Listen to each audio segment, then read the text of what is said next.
Oh, hey, we're live. Anyway, so you're raising rabbits and slaughtering them for meat? I was. Okay. I helped a friend with their rabbitry. And turns out that if you're just getting free rabbits from a friend, they're not the meat breeds. And so they don't have that much meat on them. Now, full-size meat rabbit, even those, though, you usually slaughter at 8 weeks. And so your full-size meat rabbits get to like 3 or 4 pounds after 8 weeks, but your hanging weight, your actual amount of meat per rabbit is like 1 to 2 pounds. Yeah. So I'm just saying, I completely disagree with your like 6 to 7 pounds video. Yeah, it was a wild assessment. You should make your retraction. If you ever go hunting rabbits, those rabbits are especially small. Yeah. And that's like max 1.5 pounds. You need like 2 to make a good stew. Yeah. My granddad used to always say they were very poor growing up. And he would always say that you could starve to death eating squirrel because I guess that's what they ate a lot of and just not a lot of meat there. Yeah. You should go pin your this interview to your Twitter so people can see it when they hop over to your page. All right. Yeah, my dad also ate a lot of rabbit growing up. He didn't know how much he ate. I asked my grandma. She said, about 1/3 of their meat my dad ate growing up was rabbit. Wow. Because when you're truly poor, what you eat is rabbit and pigeon. Yeah. And most people don't understand what poverty is. Poverty is you can't afford to buy any food, so you have to grow your own meat. Yeah. Well, and, like here in Georgia, I think the other alternative is squirrel because there is a lot of squirrel here. And that was depends on what you eat. I once had bobcat, which I would not recommend if you live in a city, but I ate bobcat out in the backwoods of Idaho. I was staying with a trapper family, and I actually met the son of this trapper family in a bar, and he was really drunk and really sad. Hey man, what's the problem?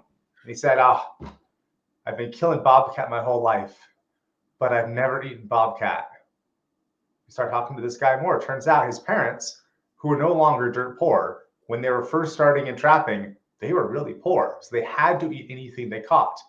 Bobcat are the pelts that produce a lot of money for trappers. So they had to eat lots of bobcat. So as soon as they could, they stopped eating bobcat. And here's their kid, never eat bobcat. Barbecue bobcat, delicious. Fried bobcat, disgusting. Now that we have that out of the way, and the fact that your post on rabbits was misfactual, let's talk about our main topic for tonight. Wait, that was a real story? Yes. Okay. I was going out traveling with them. No, so back in my early 20s, I maybe exaggerated occasionally, and then I realized that I wanted to have a life where I could regale anyone with stories and never have to exaggerate anything and have them go, what? So yes, I have eaten bobcat. I didn't help kill it though. We split up because these guys had multiple trap lines. And for those of you city folk, if you have traps, you have to check them every 2 to 3 days, depending on your jurisdiction. It's not like you throw out a trap and you just hang around. It's you throw out a trap, and now every day you're out there walking your trap lines and putting additional bobcat piss on the traps to go attract other bobcats. It is not some easy, fun job here. So this guy let me and his son off on the edge of a mountain and said, okay, you're going to go. And this guy, the kid, knew where the trap line was. So we walked up and over a mountain. The dad went the other direction to check out some other traps. He ended up finding the bobcat of the day, and it was their biggest bobcat they've ever gotten. Most of the bobcats are quite small, and it's only their belly pelt that's worth anything, so it's not much money. But this one is a huge bobcat. Well, so we helped, me and the girlfriend at the time, helped skin it and process it. We had fried bobcat out their house. Tragically, fried cat, disgusting, like gets really gnarly. But later on, slow cooked with some barbecue sauce. Idaho bobcat in barbecue sauce, critically trapped out in the forest, not near town. High quality. Unbelievable. Although I will say this, you can put enough barbecue sauce on cardboard and slow cook it, and it's actually not bad. That's fair to be true. I have a very sad rabbit cooking story. Let's save that for later. We're talking today about why are we so fat?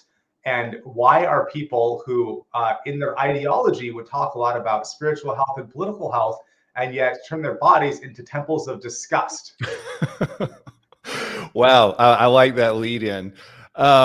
It's true. I can make up for the bobcat story, That's true. It's funny. You hear a lot from conservatives. They talk about the founding fathers and we're going to stand up and fight the government if necessary. And they're stockpiling guns and stuff, but they're also stockpiling diabetes. And I don't know that I don't think if the founding fathers looked at a lot of us today, they'd be that impressed if we said we're going to stop the government from really anything. Yeah. But the reality is we've gotten here. There's you could say there's a lot of things that got us here. I guess if you really summed it up, it would be processed foods, because at core, if you took away all processed foods, you'd have people would be a lot healthier. But we're kind of past that point now. Ask me why I started shooting guns. Oh, are you actually you hunt and eat your own meat? I wish I hunted more than I did, but I'm more on the training side of things. Got it. But ask me why I started shooting guns. Well, okay, so why did you start shooting guns? Because in college I was reading and I read a lot and talked a lot. Woohoo. And I came across George Washington saying guns are liberty's teeth. And this phrase of, wow, I can talk about my constitution, but I can't actually fight. And you read these stories of these heroic Americans that we admire, like, oh, the guys in the boat, the Washington crossing the Delaware on Christmas Eve to go slaughter the Brits. Like, oh, those guys are so cool. But if you say those guys are so cool, but you yourself are not fit to go hop in a boat in freezing weather and go across the Delaware at night to go murder some Brits, you're all talk. And that stuck with me. Like, wow, I am not really an American because I'm not living up to this. Wow. Did you just say you're not really an American if you're overweight? Because no, because you can't shoot. Being overweight is related. Being overweight is absolutely related. But if you don't know how to shoot at all, if you're choosing to be helpless when you could be helpful, I agree. Everyone should have a gun and know how to use it. Are a failure as a human being, and especially as an American. Now, I think there's a correlation here because most conservatives would say, well, yeah, duh. Everyone agrees with that. Everyone who's thinking. But if you take that, you say, and then you take it to where you took it, if you can't do some of the basic tasks of the conservative, you're part of Washington's army attacking the Brits kind of thing, if you can't do some of the basic things they could do, and you don't need to be an athlete, but some basic things like you can go, let's say, walk for 10 miles. Yeah, dude. Yeah. We're way past that right now. So we're not talking about joining the Continental Army and crossing the Delaware and freezing rivers. We're talking about you can't go outside and go on a walk and play with your kids because you're so tired. And like, I saw that recently with a scenario. I won't even describe scenario because I don't want to, but it was a father.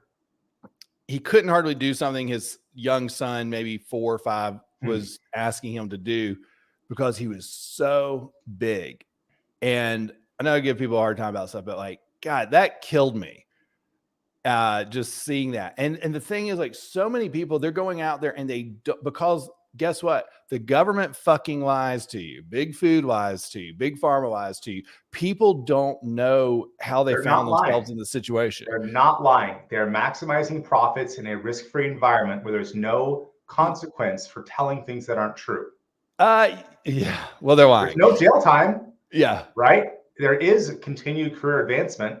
Yeah. So someone has no penalties for saying, for example, Coca-Cola is part of a healthy breakfast or whatever their current nonsense is.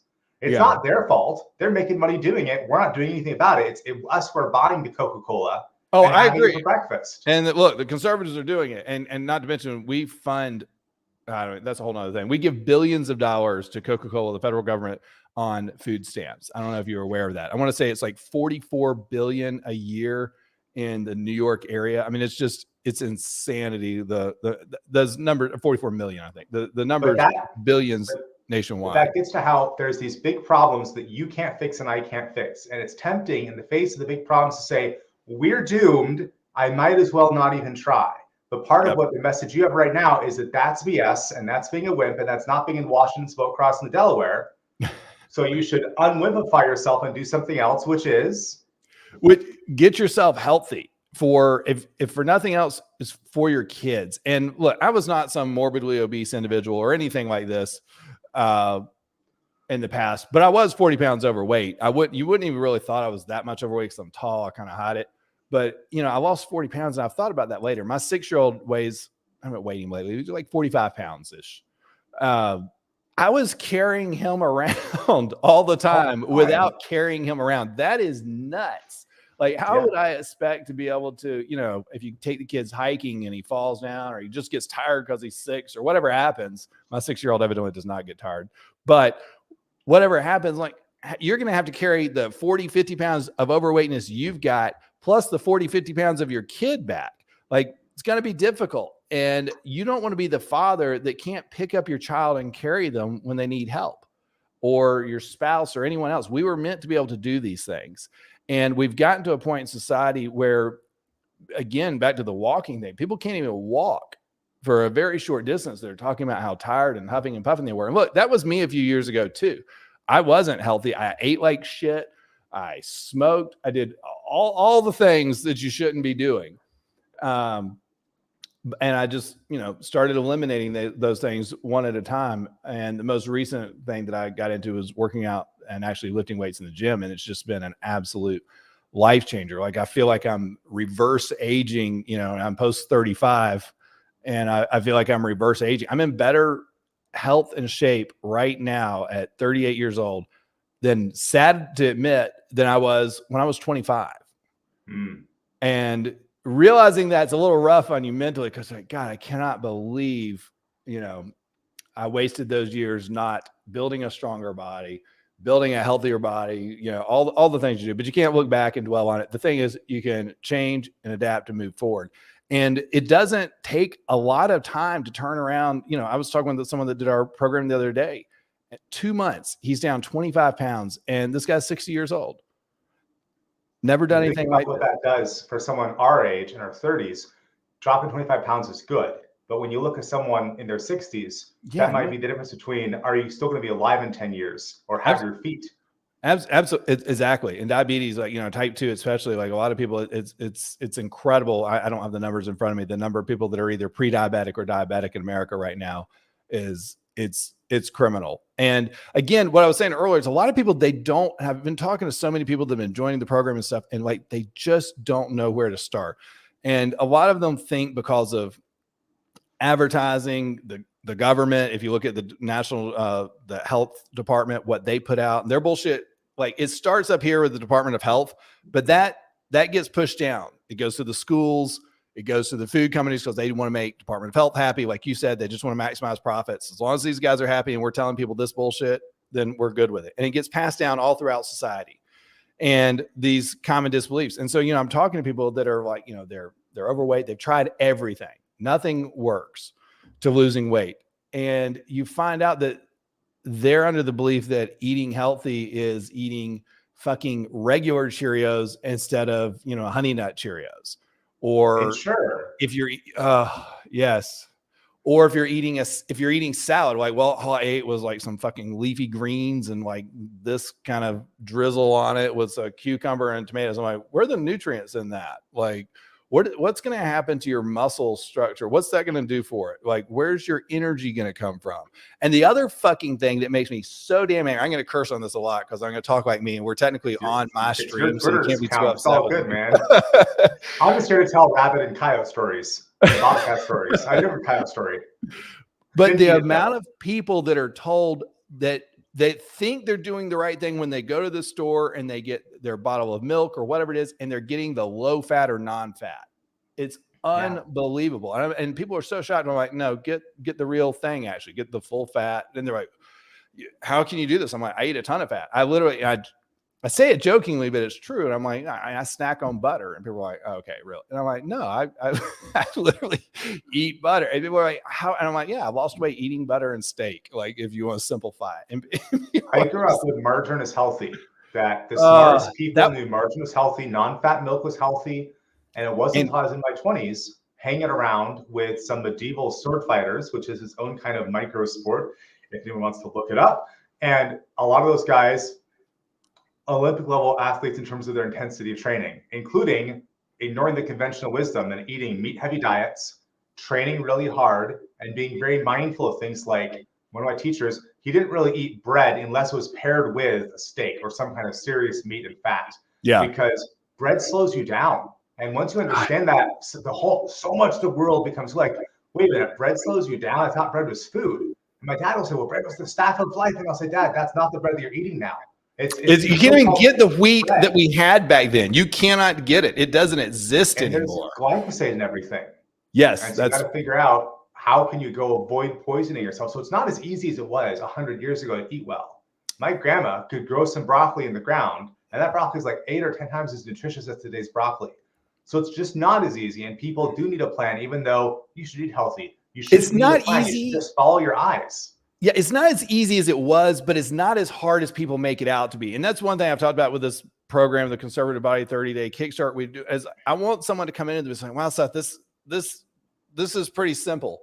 Like I want it. It's not overwhelming, but the reality is you just have to simplify everything when it comes to food. And we've gotten ourselves in these, like, again, it's just frustrating watching like what people have been taught to believe. And again, I talked to someone, it's like, well, back to the salad thing. Well, I ate a salad, every day for lunch this week. I'm like, what did you eat at night?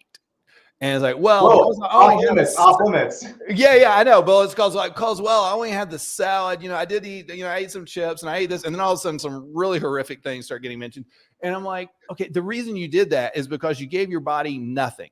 You gave your body some water with a very few nutrients. Like the average salad is lettuce, tomato, cucumber, maybe some onion, and probably some dressing that's fucking terrible anyway that you're going to spike your sugar on. Yeah. And so you just get your body, it's not satiating. And so you're going to put that in, you're still going to be hungry. So what are you going to do? You're going to snack in the afternoon, and you're going to probably grab a bag of something you can easily open and eat. And that's typically not healthy. However, you can switch that up for beef jerky. What's that? It's a survival mechanism that you're designed to, when you're starving, eat everything you can.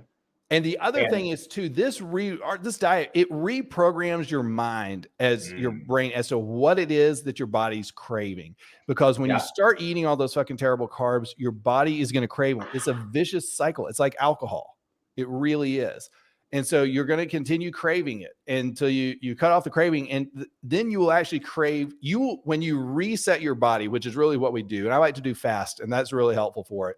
But you reset your body so that you start craving what your body naturally needs. And that's going to be heavy, healthy fats. It's going to be heavy protein. Another thing that people are always thrown off with, I put salt, if I'm not drinking electrolyte, like a clean one, not Gatorade or whatever, but like I put salt in my water, and people are like, what about the heart attack, Seth? Like, this is nuts. I'm like, I don't eat processed food. I get blood tests, I get hair tests. My girlfriend's a registered dietitian, does all this, like gets it all tested. Like my salt was low for a while there. And because when you're not eating all this processed junk, you're not filled with salt and all the nonsense about, well, you're going to kill your heart and everything. So I'm like, I actually have to drink salt because of how much of it is in our processed foods. So how we tell, my wife and I, how we're doing is we drink electrolytes, and depending on how salty it tastes or not, that's how we know if we have enough salt in our diets. Your body is going to crave it. Back to what I was saying. One thing of electrolytes in a quart glass of water, if that tastes salty, that means you have plenty of salt. If you put that in one normal glass and that tastes not that salty, you're sort of deficient. If you have a small glass and a full thing of electrolytes and that does not taste salty, you need a lot more salt. Yeah. And so you don't need to count how much salt you're having. No, that's what I'm saying. Your body will, when you recalibrate, your body will tell you what you need when you need it. And it's not a donut. Ever. It is never a donut. Never a donut. That's sure. I got my blood work done by Dr. Avadi a while ago, a heart surgeon who's a client of mine. And the answer was my cholesterol was too low. It's like, oh, okay. So I eat so cleanly. And his prescription was, and not little prescription, but he's a heart surgeon. It was lift more weights, eat more fatty cuts of meat.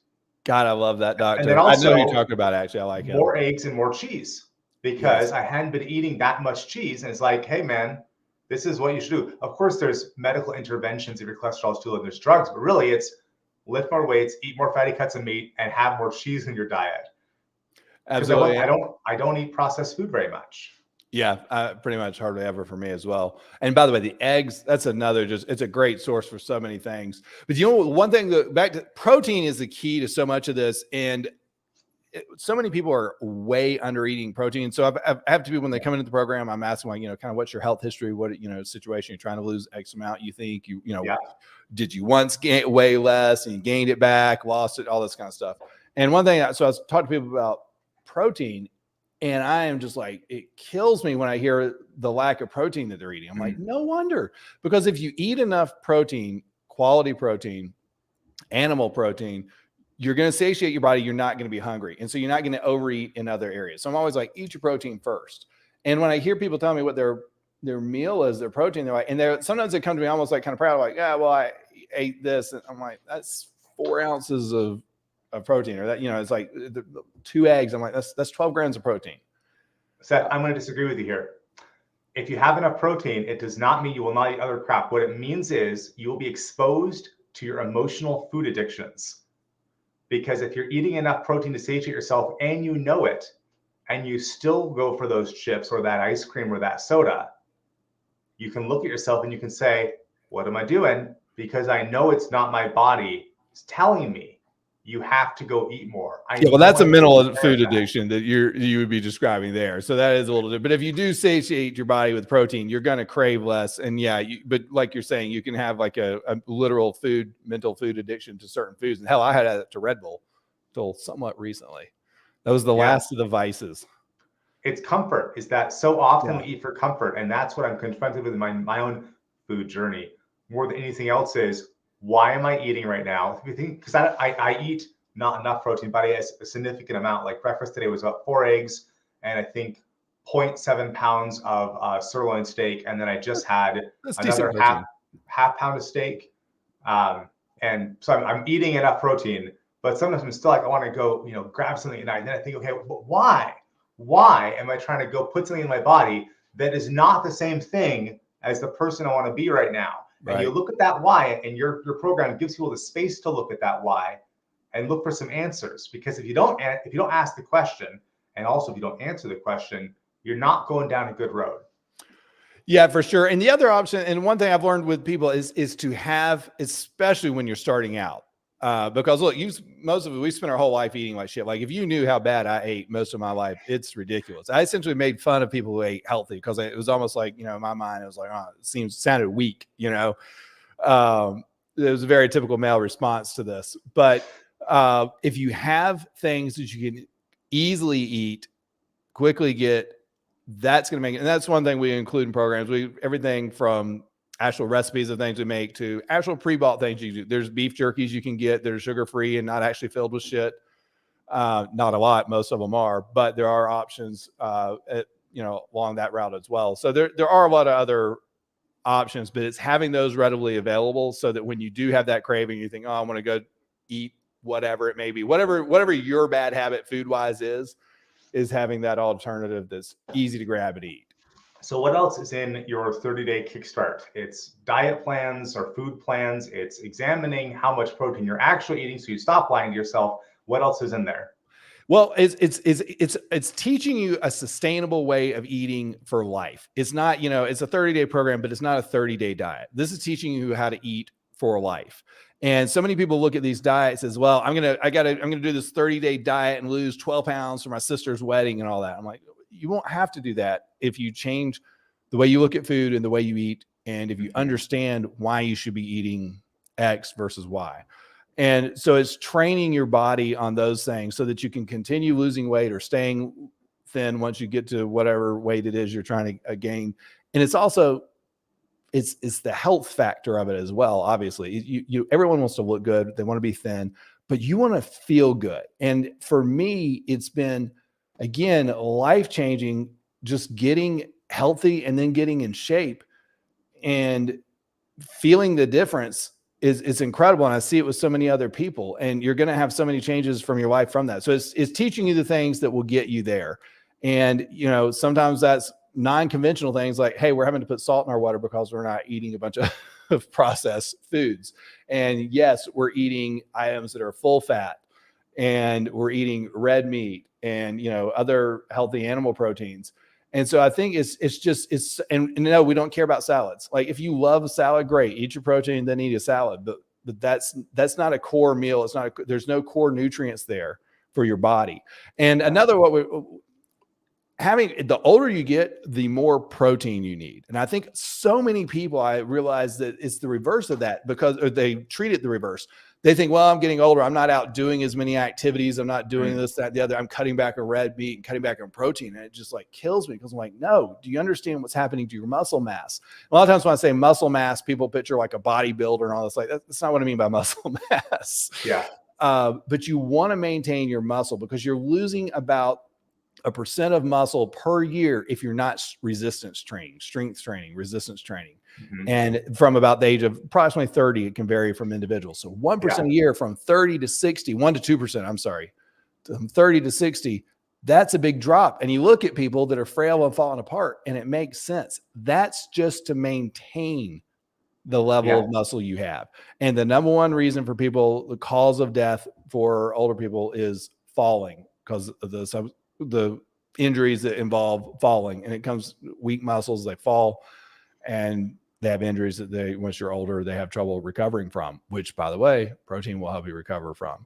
And if you're not eating a protein, you're not going to want to go do any weight training because your body's going to tell you, we need to slow down. We're in survival. We need to find the couch. Yep. Yeah. We need to go relax and we need to go stop expending so much energy because we're not getting enough from those Fruit Loops.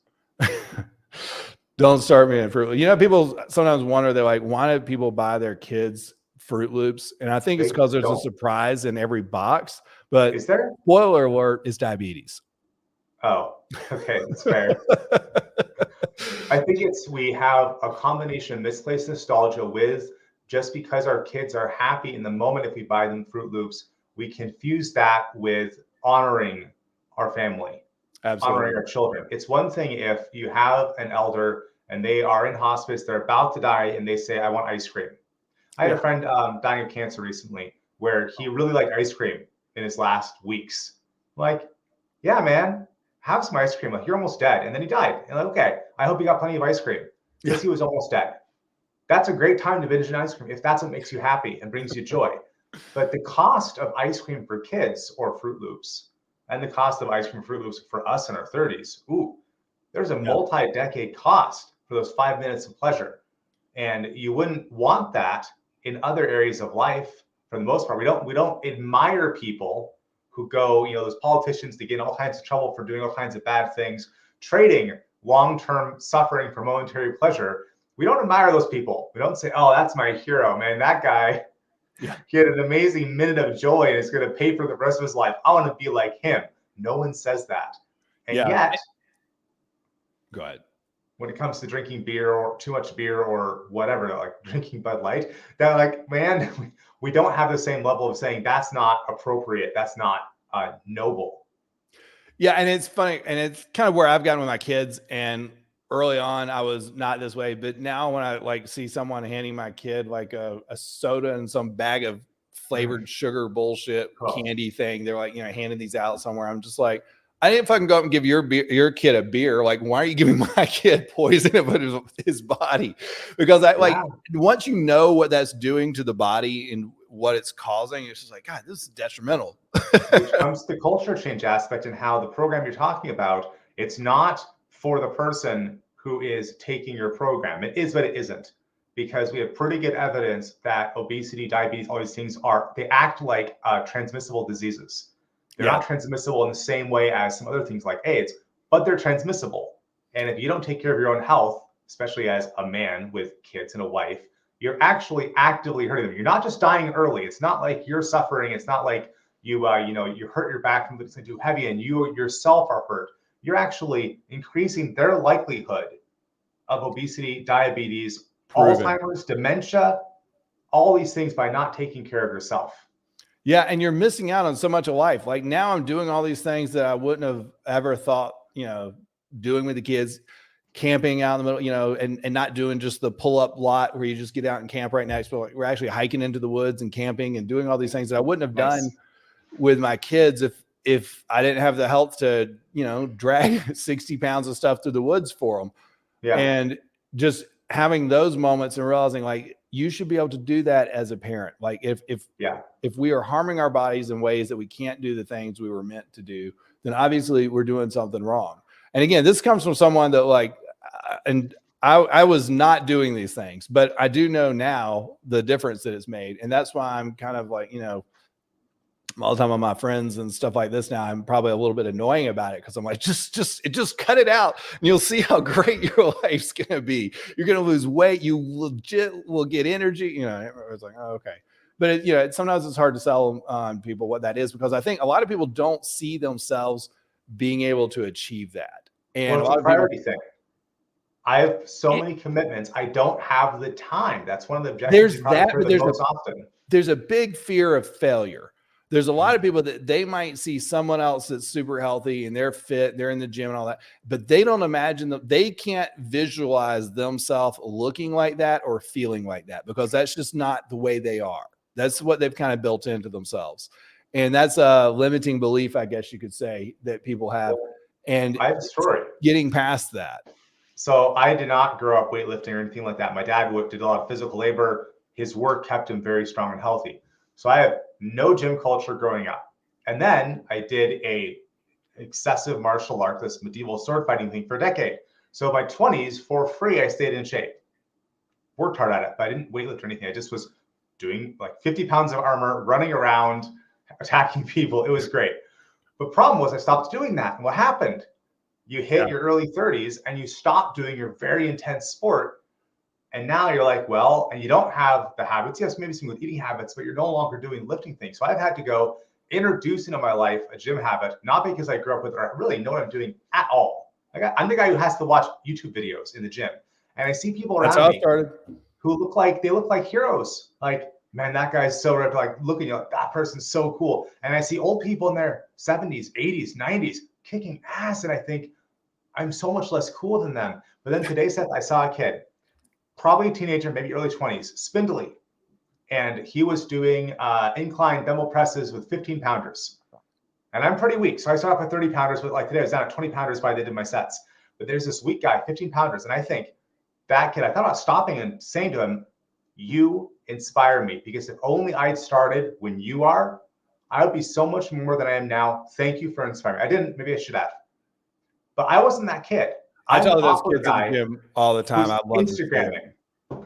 Yeah. So you don't have to have started before. Like me, you can find yourself fat accidentally through no fault of your own. That's a lie. Whatever. Through no intention of your own. That's true. And then you can start. So what does it look like when someone starts your program? What is that 30 days? Like, how much time are you talking about that someone needs to carve out from their lives? Yeah. And one quick thing on that, I will say this. I didn't start weightlifting until 2 years ago this month. Wow. So you can completely change your body and redefine your life in what becomes a very relatively short amount of time. So don't think like, well, and all this like, well, I'm post 35, you can't build muscle, you can't do it. All that's bullshit. You can do those things. You just have to have the right things in place. 2 years ago this summer is when I started weightlifting, and I'm nowhere where I'm not even close to where I want to be physically. But I started weightlifting at 37 because I realized, oh crap, if I'm not that strong and sort of flabby in my 30s, and sarcopenia, muscle loss, gets started at your late 30s for men, where if you want to be strong and healthy at 60, if you're not weightlifting by the time you're 40, like you better get hot. It's easier. It will always be easier to start now for all the guys listening who are post 35. It'll always be easier to start now than to start a decade from now. And you'll always get more results. So even though it sucks, and you might be the guy like me looking at an Instagram of how do you lift a barbell, you might be that idiot, but you're going to live longer as a result. There's literally no shame in being quote unquote that idiot. I love seeing anyone in the gym working out. But as what you're saying with the 30-day program that we do, what to expect, we have 2 Zooms a week where we check in with people. It's a live group Zooms, and people are going to have their questions. We're going to talk about what's happening to your body, because some of these people eat kind of well, some people eat terrible. All kinds of different backgrounds coming into this. If you've eaten just total shit forever, the first week your body's going, what the hell's going on here? And so we'll get into some of those things. And obviously we will talk to them and explain, hey, here's what the meal plan is, and explain the reasoning why we're eating the things we're eating, why we're eating when we're eating. And there's different variations for different people. Are you working out in the gym? Are you strength training, et cetera? If you're not, then, it's better for X versus Y, whatever it may be. And so we work through so that's 2. So it ends up being 8 Zooms over the course of 4 weeks. Those are like 30 minutes. It's not a huge time commitment. And, you don't even have to make all of the Zooms. It's just a commitment to changing the way you've always thought about food and being open-minded to that. And people are like, sometimes people say, well, I'm gonna be traveling, I'm gonna be taking a trip. And I'm like, I take trips, I travel. It's like, well, the kids are gonna be, I'm like, okay. So like, what? You just like eat a pile of shit because you're traveling with the kids? Like, I don't understand. And the thing is, what we're talking about is not terrible food. It's great tasting food. I'm just not putting poison in my body anymore. And so it's just training people on that. And by the way, you can do this on the go. You can even eat fast food. Is it optimal? No. You can go to Wendy's. And one option that I give people is you can go to Wendy's. You can get out. I eat a lot right now. I'm like a teenager again. I feel like just because I'm working out a lot and everything, but I'll get 2 triples, but with no bun. And the worst part, because Wendy's, their meat, they actually are cooking it there. There's not a lot of shit in the meat. The worst part of it is they are cooking it on a flat top, and they're using seed oils to do that. So you're going to get some of that from the flat top they're cooking on, but that is very minimal. I'm very anti seed oil, but there are options that you can have on the go to still get red meat. And yeah, you might have that tiny bit of seed oil that it was cooked on, but you're eating better than 99.99% of people when you're doing that. So yeah, you don't have to be perfect to see results. You have to be consistent and be aware. So I eat seed oils once or twice a month, and it's always on purpose. Like I had some tater tots today because my wife got some, and there's seed oils in those. But I do it intentionally, and I also think about, okay, so I'm eating this thing. What am I going to do to balance out? Yeah. Like ice cream at 10 a.m. is different than ice cream at 8 p.m. Ice cream at 8 p.m., the chances that your blood sugar is going to recover well from that are pretty low. Yeah. If you're going to eat ice cream, have it at 10 a.m. and then go on a marathon. You'll be fine. Or go for a walk at least. Yeah, something to fuel that energy and burn it. Yeah, for sure. Yeah. I think now when I think about junk food, which to me is everything that's not meat and some vegetables and even a little bit of fruit, I've turned into an extremist, Seth. I think, okay, I'm going to eat this junk food. What am I going to pair it with to reduce the harmful impact? And so I might have a soda, but it's a soda that has 2 to 5 grams of sugar called Olipop. But ideally, I'll pair it with. What the hell? You did not reveal to me that you're a soda drinker. What are you going to tell me? You're a Democrat next? No. Olipop has 2 to 5 grams of sugar. Okay. I have at this point like less than once a week. So I drink like 10 to 20 grams of sugar from sodas per month. Fine, I'll allow it. But I'm also aware of it. Like that's not great. And there's also things like natural flavors and everything. But it's just the awareness of, because here's the thing. Before I really looked at the label more closely, I was like, oh, it has almost no sugar in it, right? I might have like 1 a day, maybe 2, like because it's soda, it's put on some ice, have some fun. When you look at the total amount of sugar in something, and then you think, okay, is that going to help me get the body that I want? That's going to help me have the muscle mass for as long as I want, so I'm not feeble at 60. The answer is, And so then you could say, okay, well, if you're going to have a soda, one with 3 grams of sugar, whereas a Coca-Cola has like about 50 grams of sugar per can. This is like 2 to 5. You can pair that with something like going for a walk or doing something else. And just that awareness of, I'm going to balance out my activity with eating junk. Then you're like, I can have as much soda as I want. I just have to suffer afterwards and take up time to go mitigate it. Yeah, well, a lot of people are consuming so much that no one has the time in the world to make up for that stuff that they're consuming and other bad foods. One thing you're talking about reading the ingredients, something that like made my day, and it kind of goes back to the whole conservative body and why it's called that, is, I'll be at the store with my kids now. And of course, my kids are 6 and 10. They want whatever the worst looking shit is because they've marketed it this way. They're like, oh, Dad, we just want this one box. We love this. This is our favorite thing. I'm like, you have never had that in your life. And yeah, it's great. We love it. I'm like, you've literally never had it. It says new, And so the thing is, that's what they want because it's well marketed. And they've gotten smarter now about trying to convince me what they want to buy in the store. And so my oldest is 10, he's like pulling it off, the 6-year-old's like whatever, but the 10-year-old, he's like reading the ingredients. I'm like, Dad, this actually only has, and then he'll name something. And I've like never been more proud. That's great. That he's actually narrowing in on what those items are that shouldn't be in the ingredient list. And he's like, that's amazing. Not that bad. And I'm like, oh, that's fair. That's fantastic. Let's talk about at the end of 30 days, what happens when the program is complete? What does someone feel like? What do they look like? What do they do next? It depends a lot where someone started. Someone could start this, they're 150 pounds overweight. Someone could start it and they're 20 pounds overweight. So maybe how you feel could be fairly drastic if you've lost the 20 pounds you wanted to really just kind of wanted to lose versus I lost, 20 pounds, 30 pounds, whatever it may be, because I weighed 150 over, whatever it may be. So you're going to have a very significant difference if you spent your life being that overweight.